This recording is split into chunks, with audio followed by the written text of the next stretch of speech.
Learn how to grow your business and be the best version of yourself. Welcome to Project Freelance. Hey, what's up? Welcome back to Project Freelance. My name is Kay Anagonio, and I am your host here on this podcast where we talk about freelancing, we talk about content creation, and we talk about, well, today we're talking about cryptocurrency and investing, and super excited to have Johnathon Miranda on the podcast this week. If you guys don't know who he is, don't worry, I've put his links down in the description for you to go check his stuff out while you're listening to this episode. But Johnathon was on a Discord chat that I had the other night with him, Taylor Destroy, and Ryan Cunningham, and we talked for 3 hours about so many different things, and I wanted to have him come on the podcast to talk about his growth on TikTok. He has 1.1 million followers on TikTok.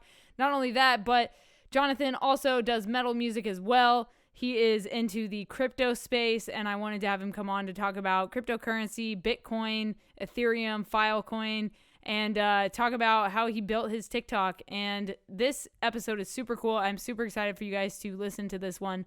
Before we get started, there's a few things I got to let you know about. The first thing is I have another podcast called No Tracers. It's all about exploring abandoned places. So if you're into abandoned photography, if you're into exploring, if you're into any of that kind of stuff, check out the No Tracers podcast. I'll put a link down in the description for you to check it out.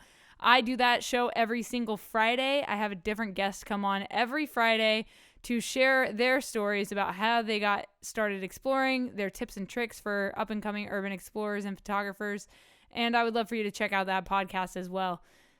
Thank you guys for continuing to listen to Project Freelance. If you like this episode or any of the episodes on the show, please do me a favor and leave a rating and feedback, especially if you're on Apple Podcasts.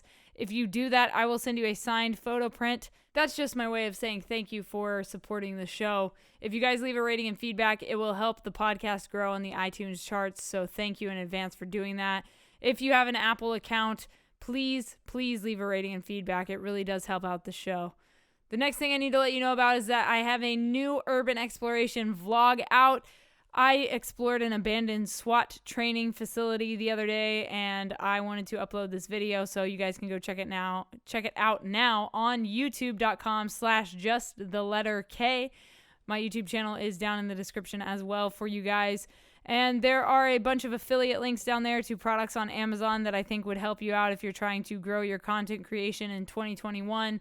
Enjoy that stuff. It's awesome. I curated it myself, so if you guys use that, I do get a little bit of kickback, so thank you so much for supporting me through those ways. Since we are talking about investing into cryptocurrency today, I have 2 things that will help you out. First of all, if you want to get started investing into cryptocurrency, you can sign up with Coinbase using the link down in the description. You will get $10 of Bitcoin absolutely free by using my link. And if you want to start investing into stocks like Tesla, Amazon, Google, NEO, or thousands and thousands of other brands and companies, you can use the Robinhood app, and there is a link down in the description that will give you 1 free stock when you sign up with Robinhood. Thank you guys. I appreciate you. And the last thing I need to let you know about is that we have a partner on this podcast, and that partner is Liquid Death Water. If you're a human that drinks water, which should be all of you, check out Liquid Death. Here's an ad for you in 3, 2, 1. From the streams of the Austrian Alps comes a new kind of water. A water that is sure to raise you from your grave. If you're tired of buying cases of plastic water bottles that contain carcinogens and God knows what else, or if you're trying to lower your waste footprint, Liquid Death comes in beautifully rugged aluminum cans. Murder your thirst with a can of Liquid Death. Check the link in the description and use code JustTheLetterK at checkout for 10% off your order. Liquid Death. Murder your thirst. So if you would like to get a 10% discount on Liquid Death Water, use code JustTheLetterK, or you can just click on the link in the description and it will automatically apply it for you. Additionally, I do have music on Spotify and iTunes. I just released a Rap Goes Metal compilation album of a bunch of songs that I've covered over the past couple of years that are rap songs that we turned into metal songs. It's called Rap Goes Metal Volume 1. If you guys want to check that out, again, I'll put a link down in the description. Thank you for listening and supporting There's also original music on there.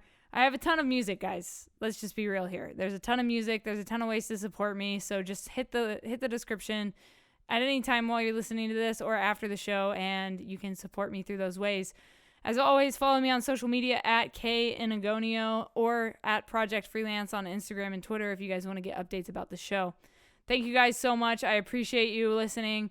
Without further ado, Jonathan, can you please introduce yourself and what it is you do to the Project Freelance audience? Hi, my name is Johnathon and I'm a Miranda. I'm a metal vocalist, a certified jackass, a content creator on TikTok, Instagram, and entrepreneur and Bitcoin enthusiast.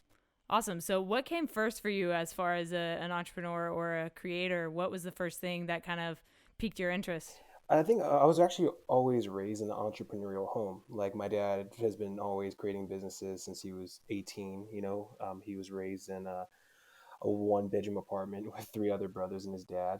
So, in a sense, he just saw what the life of employership was, being an employee. It just wasn't enough for him to get out of that.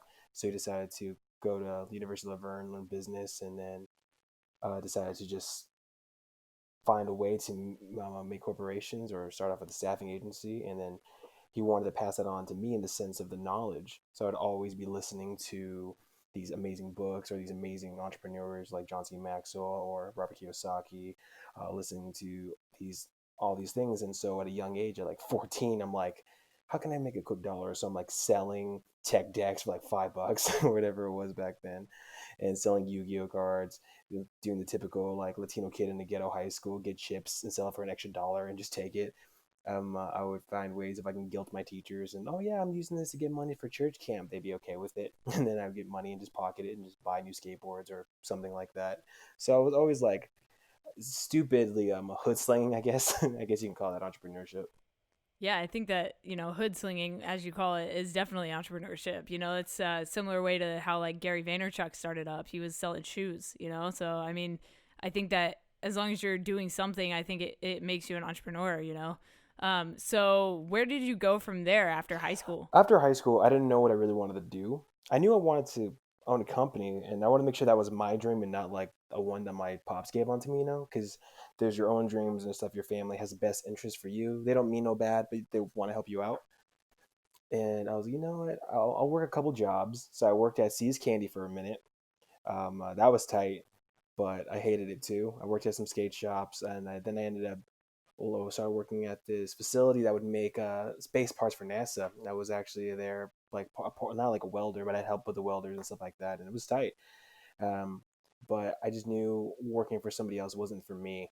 It just felt wrong. So I went pretty much after that. I went to my pops like, hey, I really want to be an entrepreneur. What do we do? He goes, well, what do you feel like you're certified in? What do you feel like you love? And I didn't know yet.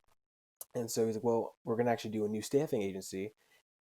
If you want to be a partner in that, I'll teach you the ways, teach you the ropes, how to interview people, how to build a company, how to do LLC, how to pretty much carry yourself, how to stand, money management and all these things. And I was like, okay. So straight from high school, I worked for a bit, then went into that with my pops and helped build that company up from like nothing to like 80 employees and now still growing. And from there I got into becoming a journalist, traveling the world, made some side money there. And then skateboarding, for a short term of a professional skateboarder. I was getting paid from shoe revenues because I created the shoe, and then I was making money through Instagram, and I was learning all these different things. But what really got me really wanting to be an entrepreneur, I guess, is when I realized that seeing how messed up government is, it tends to favor more entrepreneurs and corporations. Like if you're the little guy, they're going to screw you over every single time, and I don't want that. I want to create a better life for my future kids, for my grandkids and stuff like that. I'm focusing more not on me, but how can I impact greatly those around me? And sadly, money is needed for that, and therefore I like to make more of it, not so I can be some rich dude in a nice house, but more so I can provide for people I care about. I love that. So tell me more about like being a journalist. Where did you go? What were kind of some of the stories you covered, and what did you gain from that as a human, other than realizing some things about like politics and the way society treats each other? Well, one of the main things I got was a nicotine addiction for sure.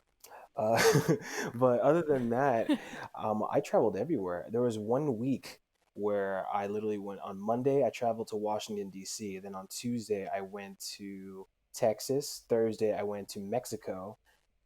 Then the next day I actually went to a Slipknot concert because I wasn't going to miss that. They were in San Bernardino, and I'm not missing Slipknot. Then after that, I went back to Washington D.C. and then one more time in New Mexico, and then back home. So I went to like 5 to 4 different states, or 4 to 5 different states in like one week. But I would travel, and I was covering multiple things. And what it was it wasn't covering like, oh yeah, like this protest. It was like covering really dark stuff. I remember I was one of the first people because I was near this guy named Mike Cernovich, and a lot of people don't like him. He was cool with me, and he was covering Pizzagate, and that was a story of like all of these politicians Mm. and how they were having like the sex trafficking underground type of cult, and you kind of saw things that were weird like that, and I saw things in person that were trippy, and then I started reporting little because back then, if you were talking about that, you had to kind of be anonymous because just in case someone like because people would report with their name out there and then get like emails like saying you better drop this, or you'll get death threats, or like legitimately have something happen to their car weirdly. And so I was like, I don't want to die. So I did it anonymously and reporting on Jeffrey Epstein. And that's a rabbit hole that just never ends. You kind of see who works with who and how's this. And that puts you in a dark place. It wasn't reporting on, oh, yeah, riots and protests. It was talking about like rape, murder, molestation, like every other day.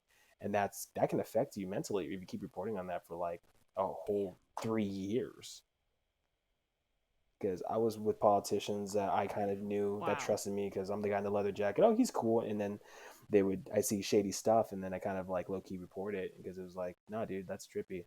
Like there was people that were politicians that would lie that they're running against a politician they can never win just to make $4 million that one year and then retire until the next election and then blow it on crypto or blow it on a $50,000 hand at a gambling table and lose it in one hand.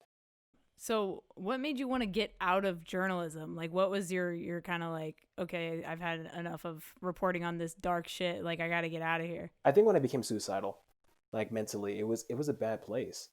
Like you try to yell to the world or like share like, hey, this person's corrupt, hey, look at this, and no one wants to listen because no one wants to be uncomfortable with the truth. So it's almost like I'm putting myself in these situations for what? So just to be ignored.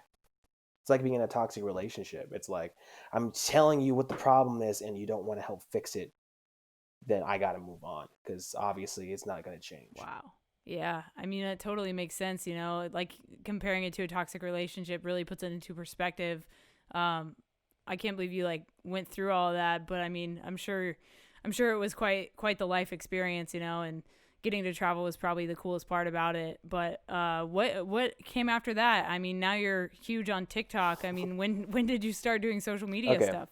So the week I quit politics was the same week I joined TikTok. So this is what happened. So on Instagram, I had a good following. I think I was at 40,000 just for journalism. I wasn't on YouTube. I wasn't on anywhere. I was on a network that paid very well just for like a video a week and an article here and there, just for my opinion.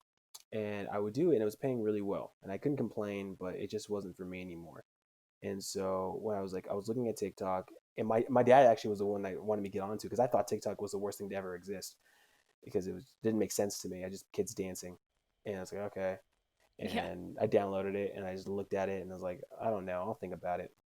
So the day I decided to quit, I was actually at the office where I said I was helping my dad, and this is the office I'm a partner in, and I'm working, and then I'm just sitting there like, I don't want to do this anymore. Like I just don't. So I pretty much and my dad was like, no, don't quit. Just maybe take a break or something because it was a source of income.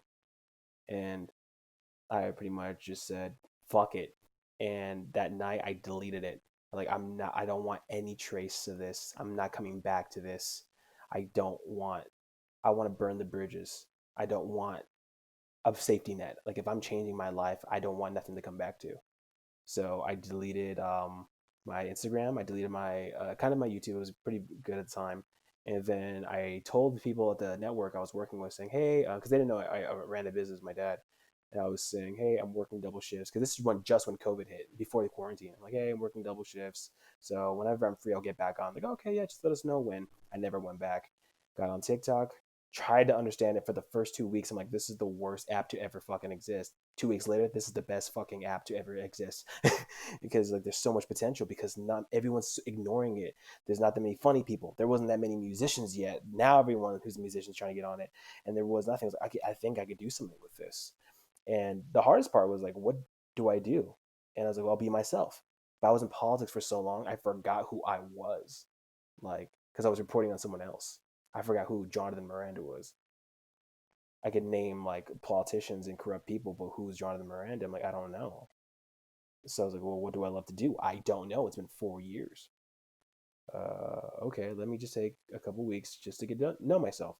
So the first thing I did was play music, and it was metal. And I was like, I just listened to music. And then I was gonna go to a skate park and just music and skateboarding, back to the basics of being a kid. In high school, that's all I did. And I realized, okay, this is what I want to do. I don't know if I'm gonna be a professional skateboarder again. I don't want to do that. It kind of takes the fun away from it. But music is something I really want to do, and I love metal. I love all alternative genres. I love goth music. I love metalcore, grindcore, death metal, black metal. You name it. If it's metal, it's mine. I love it. And I figured, okay, that's something I know and I understand. And how I even got into metal, I got into metal late. The first time I heard Van Halen was 20 years old. Like, so that's why for me, music is so strong to me because how I got to become a metalhead took forever to get there. So going from starting out like, 20 years old, just listening to Van Halen for the first time and, getting into metal later, how did that shape your TikTok? Like, how did metal music help you grow your TikTok? Like, how did you go from zero to where you're at now? You're at 1.1 million. Like, are there any tips or anything for aspiring metal creators on the platform? Yeah. How it happened was I always saw people brand the music or brand something. I was like, I don't want to brand anything except myself. I just want to be my authentic self. And if you like it, awesome. If you don't, I still don't care. I'm happy. I've known content creators in politics when it was called politogram. That's what we used to call it. And they would pretend to be a persona and hate it that they always had to keep up an image. They're like, I don't want to do that. I want to be my authentic self, like be legitimately me. So when I got on the app, I'm like, okay, what makes me laugh? And I wanted to do things that I got. So what a lot of people do is they pick a niche and they stick with that one niche. They don't branch out. And I know content creators who hit one niche and they become huge. Like they get 3 million or 5, 10. And I'm good friends with them. And then they say, dude, I'm tired of this. I'm like, why? Like, I'm curious. Like, you have this many. How come you're? Because I'm tired of doing the same thing. And that's the trap they set themselves in. Because that's not who just all they are. They're more than just someone who makes you laugh. They're probably an artist. Maybe they like making music. Maybe they're a streamer, and they try to do one post like that, and then it gets really rejected, and so they feel like, oh, they don't really want to know who I am. I guess going back to being, what works, and that's not the thing. For me, is like if I'm gonna blow up, I'm gonna be my legitimate self. Like I like metal. I love it.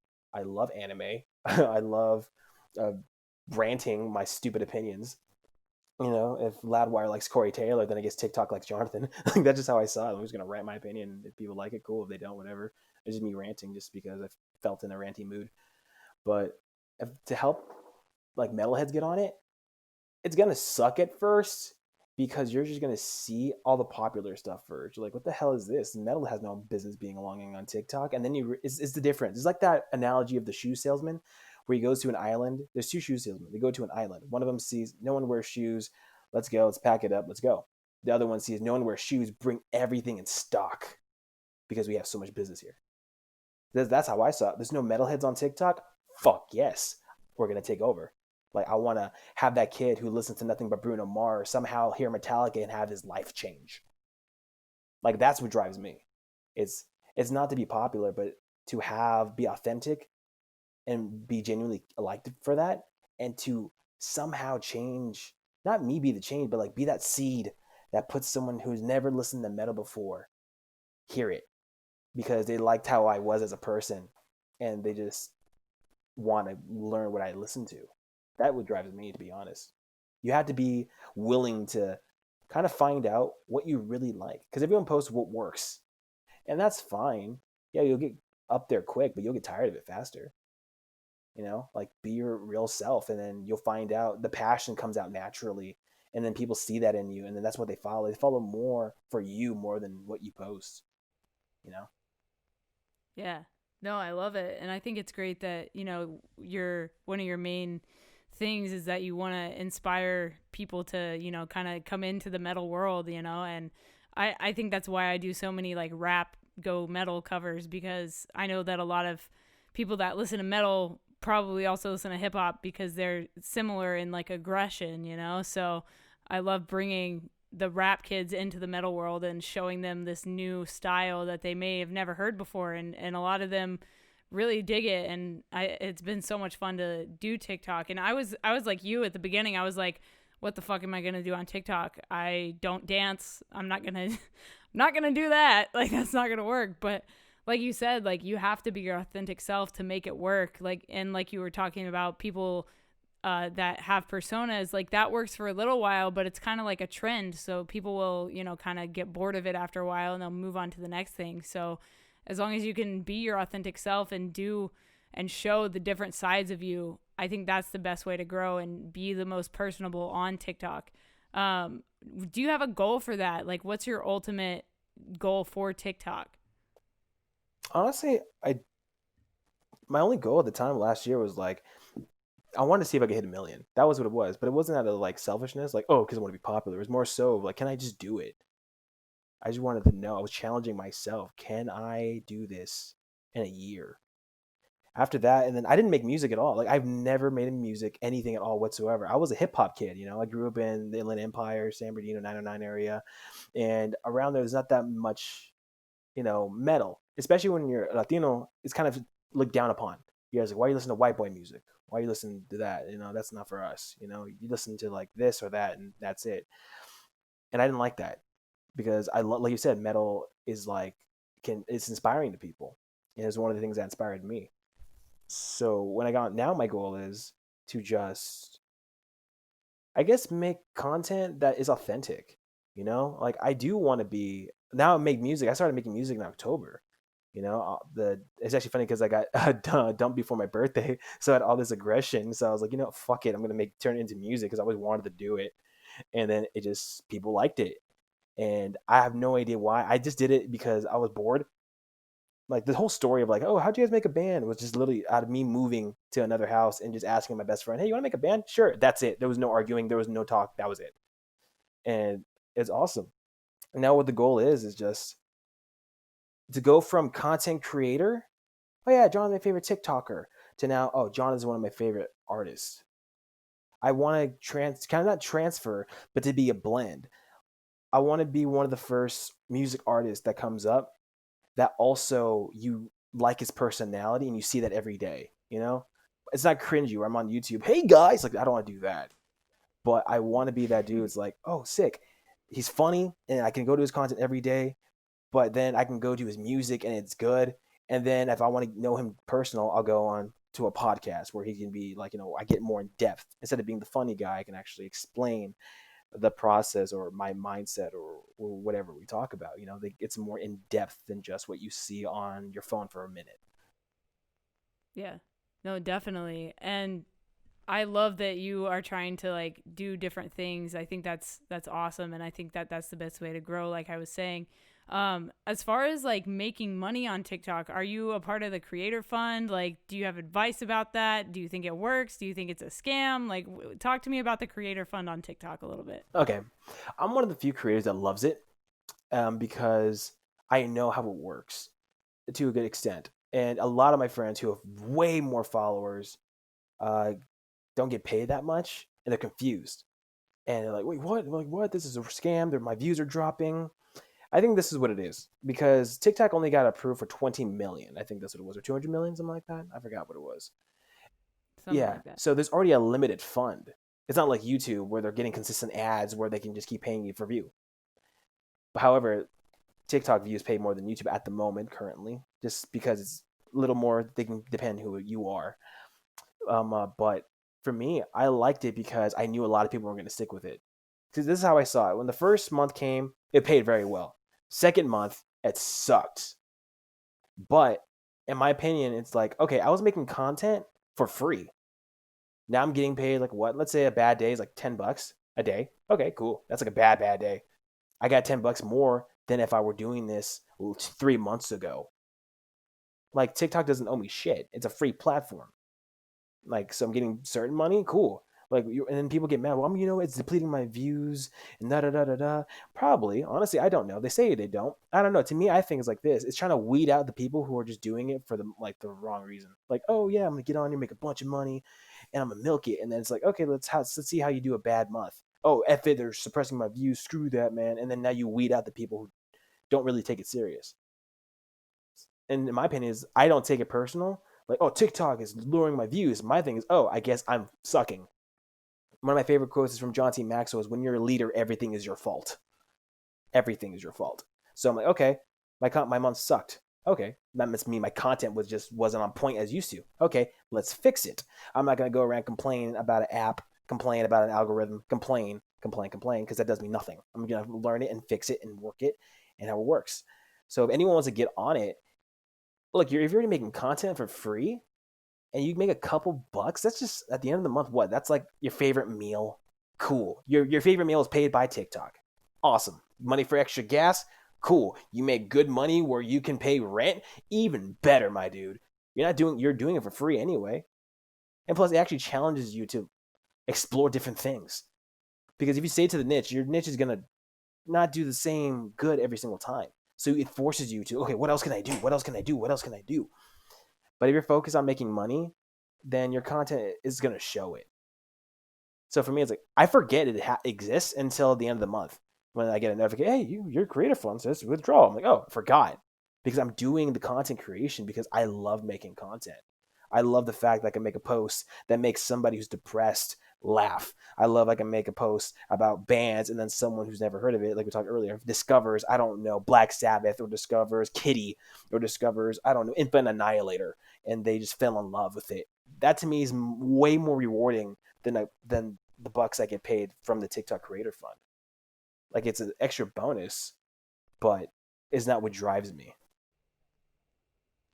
Awesome. Yeah, I totally agree. I think that, like you said, I think they are kind of trying to weed out the people that aren't going to be in it for like the long haul, and I think that it is a free app at the end of the day. Like, they don't have to do that, and so the fact that they are doing that and they are paying creators out for views or whatever, however the algorithm works, I think it's awesome. And I think that, if you are able to get into the creator fund, why not take advantage of it? And like you said, like, if your views down, it's probably because your views are down because your content's not as great as it was before, so figure it out, fix it, fine tune it, and just keep going. Like, don't give up on it, at the end of the day. And like you just said, it's a free app, so take what you can. It's awesome. Yeah, exactly. And I just have fun. It's an app for kids. Like right now, it's a Exactly. kid app. Yeah. So you're like, if you're expecting to be taken serious, like on Reddit or like Tumblr, this isn't the platform for you. My goal is this. Like, I think this is my goal. I think what happened was kind of like Slipknot in a sense. And I use that band a lot because they're one of my favorites, but also I like their story. And a bunch of artists from Iowa, from nothing, became one of the world's biggest bands. And the reason why no one talks about it is like they got the kids. Like, that's why in 5 years when they debuted, they became huge because those kids became teens, became adults, and now since they loved them as a kid, they give them money. They make sure their kids listen to it. They share it with their friends. It's obsessed because it reminds them of how they were when they were kids. So for me, when I do music, I'm not expecting to blow up anytime soon. I'm expecting, okay, 5 to 10 years from now, that's when that shit's gonna happen because my fans who are probably like 16 will be 26, and then that's a whole army in a sense of like that. And I'm in it for the long term. I make music because I love it. It helps me with my anger. I'm not a really depressed person. I just have really bad anger, but I've learned how to control that, which pretty much is depression in a sense. I was raised in a household where if you're sad or want to cry, you convert it into anger, because if you're sad, you just want to sit in the corner and do nothing. But if you're pissed off, you want to destroy something. At least it's a moving emotion. So that's how I learned it. Now I'm way better at that. If I'm bummed, then I'll admit it. I'm like, yeah, I'm bummed, and I just convert it into lyrics because I know other people could relate to it. I love that. So let's switch gears a little bit and talk about the other thing you do, which is cryptocurrency investing. How'd you get into that? I was always or kind of intrigued by when it first kind of happened. I had a friend named Yusuf back in Fontana. He was a skater guy, and he was one of those skater dudes. Like when I say skateboarder, some people say, "Oh, was he good?" No, there's people that just skate because it's fun. That's it. They don't want to get better. It's just their creativity. So he was there at the park, and if he wasn't skating, he was just hanging out with us because that's where his happy place was. So he's always there, and he's Middle Eastern, and he's always talking, dude, cryptocurrency, cryptocurrency. And we're probably, I don't know, I'm probably about to graduate high school, so I'm probably 17, 18 around there. And my mind's not there, my mind's not cryptocurrency. That doesn't make sense. I should have. You know how much rich I'd be? Crap. But like but I No didn't know. shit, right? And then later down the road, around 20, when was it? With the last bull run when it went up to the first time it hit 20K, like he made a lot of money. He made a lot of money and drove by with a new car, slowly flexed out. I'm like, dude, it's all about Bitcoin, bro. The whole, and I was like, okay, now I kind of low key got to get into this. But what really got me going and taking it serious was probably the election. And noticing actually COVID when they started printing so much money. And I mean, the dollar is already not backed by Yeah. gold. The dollar is already being devalued. I'm sorry, yeah, the dollar is being devalued at a rapid rate. And gold and silver is old money, which you can hold. It's true, it's worth something. But crypto, like electronic internet money, like I mean, everything's going digital. Music's going digital. CDs, vinyl, like there always will be there, but it changes into digital. TV went digital, like YouTube or Netflix. So the next step from ATM would be internet or cryptocurrency, a more protected way of it. And I liked it. And that's why I started getting into way more this year. Also, I think cryptocurrency is punk as fuck. It's like, oh yeah, it's government can't really regulate it. Oh hell yeah! All right, anything the government doesn't like, I like it way more. But yeah, I started getting into when they started printing a Hell lot yeah. more. I love it. And it's so new, and there's so much potential with it. Like, talk about the potential of Bitcoin. Like, where do you project it going? Like, where do you and for people that don't understand it, can you explain a little bit more about what cryptocurrency is? It's cryptocurrency and where it's gonna go, man. I like Bitcoin. Where it's gonna go, it's king. No matter what, it's king. But I also like Ethereum because of how it's a platform that can grow other cryptos or altcoins on it. But if people who don't know what Bitcoin is, like, oh, what is it? It's like it's a cryptocurrency, or it's an encrypted. That's pretty much what it is. Cryptocurrency is an encryption form of a currency that can be used through smart contracts or the blockchain or smart whatever you want to go with. It's pretty much the of total privacy, total, I guess, anonymity or being anonymous with your money. It's and just paying no middleman, straight from one person to another, and that's it. And I like it because I kind of I'm a huge, in a sense, anarchist. I don't trust government in the slightest at all whatsoever. So to the point where it's like they don't know what I'm doing with my money. I'm not being illegal with it, but I would like my privacy. I don't have it anyway. Might as well get one form of privacy I can get. Then I like it like this. It's power to the people. Decentralized banks. Banks have no control over my money. I'm my own bank. Whether you have it in a wallet or you put it on a ledger, being able to it puts the currency or money back in the hands of the people. Like we control. Like, okay, if we make it a legit thing, people, oh, it's nothing, it's nothing. Well, for something that was worth like what, negative, not even a penny, now worth almost $38,000. Yeah, it's a big fucking nothing. And what are your thoughts on things like Dogecoin, which started out as a meme, and then, people like Elon Musk just tweet Dogecoin and it explodes. Yeah, actually, even right now, Elon Musk just became the richest person in the world, and now he's saying all he wants to be paid in is in Bitcoin now. Like that just happened today. Well, he Yep. became, and then NFL is now paying their players in Yeah. cryptocurrency, and we're all seeing this. And if you're not paying attention, you're gonna get left behind. And by the time you want to buy into it, it's gonna be so high, you might have to sell your house just to get one. You know, I like Elon Musk seeing it. Like I'm not shocked. He's a genius. He's a great entrepreneur, one of the founders of PayPal, and now that PayPal is selling, allows you to buy and trade crypto, is insane. Yep. And then also even you're a rap fan. Meek Mill even just tweeted to anyone who like rides with me, listen to or go buy, get check Bitcoin or check cryptocurrency. And the fact that Meek Mill is talking about it is like, whoa, Now all these rappers are talking about it. The NFL is talking about it. Elon Musk is talking about it. If you're not taking it serious and you're not paying attention, I think Bitcoin itself, man, the price, like now cryptocurrency is at a $1 trillion market cap. The entire crypto is insane. Like $1 trillion already invested into it. For Bitcoin though, like how high would I project it? It depends. If we're talking about 2021, I can honestly seeing it probably going to like 200, 500,000. Damn, that's crazy. That's crazy. But I mean, that's what people are projecting it to, you know? Like, it's possible. It's absolutely possible. And like, look how fast it grew in the past month. It was at 17,000. Now it's almost at 40,000 right now. Like, that's crazy, crazy, like just growth potential here. Exactly. And then for people that are trying to get into it, like, can you talk a little bit about like when to buy, when to sell? Like, how does that whole process work? Because I know a lot of people are like, yeah, cryptocurrency, I want to get into it, but like a lot of people panic sell whenever it drops like $500, you know? So like, can you talk a little bit more about that aspect of it? The best advice, the number one rule of investing is do never lose money. That's the number one. But people think that means, oh, the moment it drops 10%, sell because I'm scared it's going to drop. And then you realize it only went 10 and then now it went back up higher and then now you try to buy back. That's stupid. You got to leave your emotions out the door when it comes to money.